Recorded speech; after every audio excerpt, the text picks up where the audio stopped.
Introducción a las máquinas eléctricas.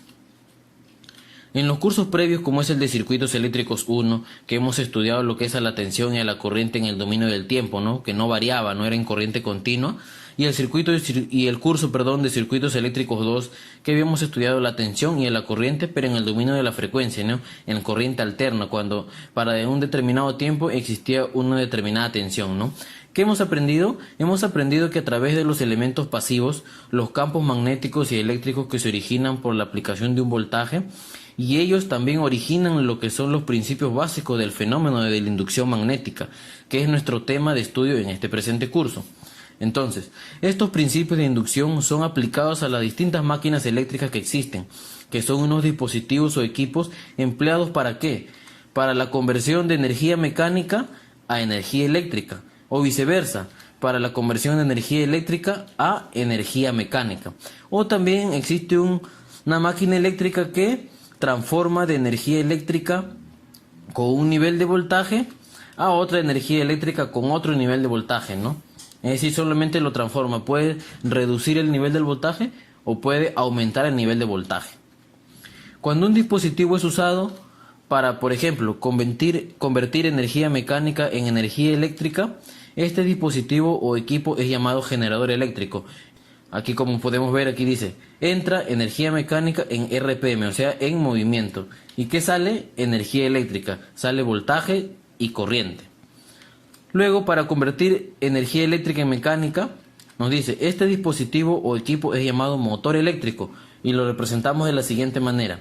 ¿Qué entra el motor eléctrico? Entra energía eléctrica en voltaje y en voltaje y corriente. ¿Y qué sale del motor eléctrico?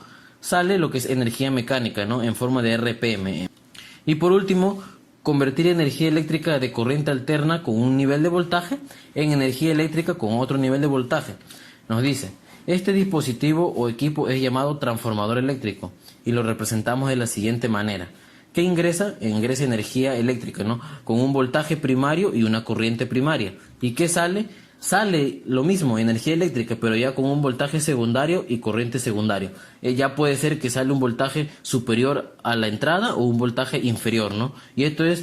Y con relación a la corriente, es inversamente proporcional. Sí. Vamos a ver ahora las características particulares de las máquinas eléctricas, ¿no? Nos dice que estas máquinas presentan una entrada. Luego, otra característica es que presenta una salida.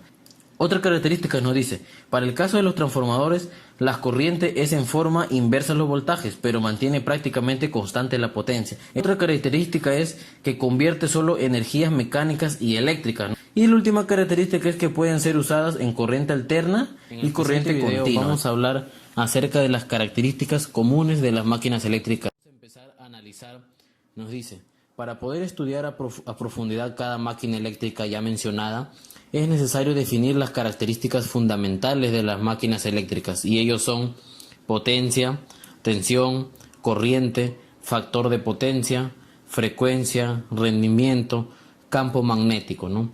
Vamos a analizar cada una de estas características, empezando por la potencia. Nos dice que la potencia se refiere a la potencia útil que entrega o produce una máquina eléctrica en sus terminales de salida.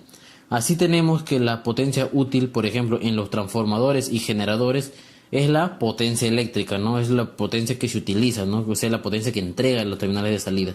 ¿Y cuál es la potencia útil en los motores? Sería la potencia mecánica, ¿no? Porque es la potencia que va a ser entregada, ¿no? Mediante el eje del rotor, como ya hemos estudiado. Tenemos los siguientes tipos de potencia que definimos a continuación. La potencia nominal. ¿Qué es la potencia nominal? La potencia nominal de una máquina eléctrica es la potencia útil disponible que puede entregar o producir en régimen nominal, es decir, en condiciones específicas de diseño que han sido designados por el constructor y a los valores nominales respectivos, como son los RPM, o sea, la velocidad nominal, su corriente nominal, la tensión nominal, la frecuencia nominal, la temperatura a la que debe trabajar, ¿no? Cuando la máquina funciona en condiciones diferentes a las nominales, la potencia que entrega es llamada simplemente potencia útil o potencia de trabajo, ¿no?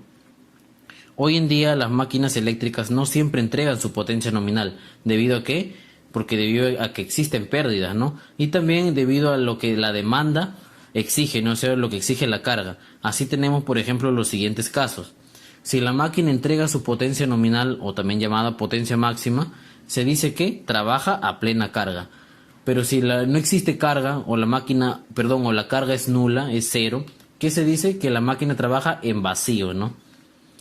Cualquiera que sea su régimen de carga, o sea, cualquiera que sea lo que va, como se dice, lo que va a absorber esa carga de energía, también llamado la exigencia, o sea, cualquiera que sea la exigencia de la carga, una máquina eléctrica en servicio está siempre sujeto a generar pérdidas, como ya le había comentado, que se traduce en generación de calor, y por ende, ¿qué va a producir este calor? Va a producir una elevación de temperatura de sus partes, así puede dañar sus partes internas, ¿no? Otro punto es que cuando la máquina entrega su potencia nominal, ocurren en ellas pérdidas mecánicas, pero no se produce sobreelevación de temperatura que pueda dañar algunas de las partes de la máquina, ¿no? O sea, ¿qué quiere decir? Que si la máquina está trabajando a potencia nominal, o sea, todo nominal, va a ocurrir pérdidas, pero solamente mecánicas, más no va a haber elevación de temperatura, por lo tanto no va a haber pérdidas en forma de calor, ¿no? Técnicamente es necesario mantener una temperatura admisible de trabajo que sea menor o igual a 75 grados, sustrayendo calor generado por las pérdidas mediante la acción de refrigerantes, como por ejemplo el aire, el gas, aceites, entre otros, ¿no? Esos son los distintos refrigerantes que pueden utilizar las máquinas eléctricas. En conclusión, ¿a qué llegamos? Que la potencia nominal de un transformador es su potencia aparente en los bornes del secundario, ¿no? O sea, en los bornes de salida. ¿Qué era la potencia aparente? Era voltaje por corriente, ¿no? Que la potencia nominal de un generador es su potencia aparente en sus bornes de salida, ¿no? Igualito, en voltajes y corriente.